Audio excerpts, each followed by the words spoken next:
স্থানীয় সময় শুক্রবার গাজা সিটিতে জুমার নামাজ আদায় করতে আসা মুসল্লিদের উপর বিমান হামলা চালায় ইসরায়েলি বাহিনী। প্রত্যক্ষদর্শীরা জানান, নামাজের জন্য জড়ো হওয়া মুসল্লিদের লক্ষ্য করে হামলা চালানো হয়। ঘটনাস্থলে নিহত হন বেশ কয়েকজন।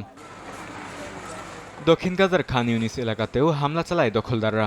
ইসরায়েলি সেনাবাহিনীর দাবি, সেখানে অস্ত্র বহনকারী যোদ্ধাদের লক্ষ্য করে হামলা চালানো হয়। মধ্য গাজার দের আল বালাহ এলাকার একটি ক্যাম্পে ইসরায়েলি হামলায় বেশ কয়েকজন নিহত হয়েছেন, যাদের মধ্যে একজন উদ্ধারকর্মীও রয়েছেন। উত্তর গাজায় একটি তাঁবুতে হামলায় শিশুর মৃত্যুর খবরও পাওয়া গেছে। অবরুদ্ধ গাজা উপত্যকায় চলমান সংঘাতে নিহতের সংখ্যা বেড়ে ৭২,০০০ ছাড়িয়েছে বলে জানায় স্থানীয় স্বাস্থ্য কর্তৃপক্ষ। আহতের সংখ্যা ছাড়িয়েছে ১,৭২,০০০-এর বেশি। আবাসিক এলাকায় হামলা, গোলাবর্ষণ ও গুলির ঘটনায় বেসামরিক নাগরিকদের নিরাপত্তা নিয়ে উদ্বেগ প্রকাশ করেছে জাতিসংঘ। বরকতুল্লাহ, সময় সংবাদ।